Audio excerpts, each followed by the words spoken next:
কোনো এক ব্যক্তি মাঝে মধ্যেই স্বামীজির কাছে আসেন আর নানাবিধ প্রশ্ন করে এবং তার উত্তর জানতে চান।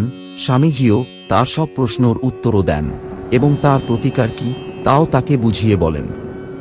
এমনি একদিন স্বামীজি তার শিষ্যদের সাথে বসে আছেন। সেই ব্যক্তি এসে বললেন, স্বামীজি, আমাকে আমার এই ধন্দ থেকে বেরোবার রাস্তা বলে দিন। স্বামীজি তাকে প্রশ্ন করলেন, আজ আবার নতুন কি ধন্দ নিয়ে এলে? কি তোমার ধন্দ বলো? সেই ব্যক্তি বললেন, স্বামীজি, আমার বাড়িতে প্রতিদিন কিছু না কিছু নিয়ে পারিবারিক কলহ লেগে থাকে, কিন্তু আমি বুঝতে পারি না কে মিথ্যা বলছে আর কে সত্যি বলছে। এই বুঝতে না পারার জন্য আমি এর সঠিক বিচার করতে পারি না। তখন স্বামীজি বললেন, ও এই ব্যাপার, তোমাকে কিছু কথা বলছি, সেগুলো মন দিয়ে শোনো এবং বাড়িতে বা যে কোনো জায়গায় প্রয়োগ করতে পারো। হিন্দু ধর্মে মোট 4টি বেদ এবং 18টি মহাপুরাণ রয়েছে। এসবের মধ্যে জীবনের সারমর্ম এবং জীবন সম্পর্কিত অনেক গুরুত্বপূর্ণ বিষয় উল্লেখ করা হয়েছে। তোমরা অনেকেই জানো না, গরুড় পুরাণ হল 18টি মহাপুরাণের মধ্যে অন্যতম একটি পুরাণ। এই পুরাণে জীবন এবং মৃত্যু সম্পর্কে অনেক তথ্য পাওয়া যায়। এই পুরাণে ভগবান বিষ্ণু এবং তাঁর বাহন গরুড় পাখির মধ্যে কথোপকথন বর্ণনা করা হয়েছে। এতে এমন কিছু কথা বলা হয়েছে যার মাধ্যমে তুমি সহজেই একজন ব্যক্তির মিথ্যা ধরতে পারবে।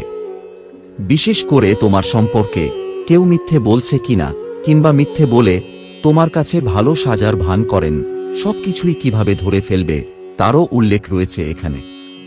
কিভাবে বুঝবে সামনের মানুষটি মিথ্যা বলছে নাকি সত্য বলছে?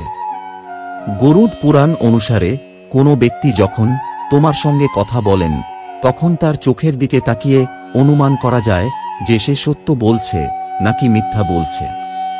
কথা বলার সময় যদি সে তোমার থেকে চোখ চুরি করে নেয় বা এদিক ওদিক তাকিয়ে থাকে, তাহলে বুঝবে সে মিথ্যা বলছে। সাধারণত মানুষ কথা বলার সময় হাত পা নাড়ায়, কিন্তু এই সময় হাত পা নাড়ানোর ইশারায়ও তুমি জানতে পারবে যে ব্যক্তিটি মিথ্যা বলছে কিনা।